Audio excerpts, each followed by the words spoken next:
Hi friends, இப்போ நம்ம சிறகடி காசை பார்க்க போகிற சிறகடி காசையில் நம்ம ஸ்ருதியும் ரவியும் வேக வேகமாக வீட்டுக்குள்ள நுழைய வாங்க, நீங்கள் எப்படி வரணும்னு தான் நான் ஆசைப்பட்டேன் அப்படின்னு விஜயா ஒரு பக்கம் சொல்ல, சும்மா நிறுத்துங்க ஆண்டின்னு சொல்லிட்டாங்க.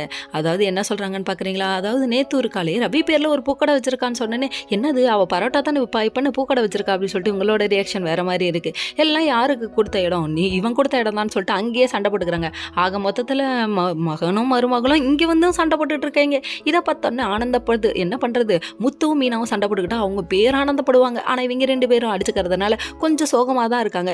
நான் போய் பார்க்குறேன், இதுக்கெல்லாம் சப்ளை பண்ணுறது யார் தெரியுமா, உன்னோட ஃப்ரெண்டு சிந்தாமணி அப்படின்ட்டாங்க. ஐயோ காட்டு கொடுத்துருத்தாடா காட்டு பூச்சி அப்படிங்கிற மாதிரி ஆயிடுச்சு. அதுக்கப்புறம் இங்கே வந்து பார்வதி வீட்டில் இவங்க கதை சொல்லிட்டு இருக்க, ஒரு கதை கேட்போமா அப்படின்னு சொல்லிட்டு இவங்களை கேட்டுட்டு இருக்க. அந்த டைம் பார்த்து இந்த வந்துட்டாண்டா பண்ணி முஞ்சு வாங்க அப்படிங்கிற மாதிரி ஆயிடுச்சு. விஜயா வந்து விருக்கு விருக்குன்னு கற்றுன்னு கத்துறாங்க. இல்லை மாஸ்டர்னு திணறும் போதே தெரிய வேணாமா இது பொய் சொல்லுதுன்னு. அதை விட்டுட்டு பூத கணக்காக இருந்துக்கிட்டு நான் பொய் சொல்கிறேன் அப்படிங்கிற மாதிரி ஆயிடுச்சு. வயத்திறந்து அண்டக புலகினி ஆகாச புலகினியாக இருக்கேம்மா அப்படிங்கிற மாதிரி ஆயிடுச்சு. இவங்க பொய்யா சொல்கிறாங்க. எப்படி அங்கே போயிட்டு அந்த பூக்கடையில் இருக்க நம்ம ரவி பேரை மாற்றணும், அதுக்காக தான் நான் இருந்தேன், உளவாளியாக போகிறேன் அப்படின்றாங்க. எங்கள் அப்பா ஆமாம், இந்தியா நாட்டுக்கு பாகிஸ்தான் நாட்டுக்கு போர் நடக்குது, இவங்க உளவாளியாக போகிறாங்க. உங்களும் தாங்க முடியலடா அப்படிங்கிற மாதிரி ஆயிடுச்சு. அதுக்கப்புறம் இதெல்லாம் கேட்டுட்டு இங்கே வந்து நின்று இந்த முட்டால் சொல்லிட்டு இருக்க டைமில் நம்ம மனோஜ் அங்கே இருக்காங்களே.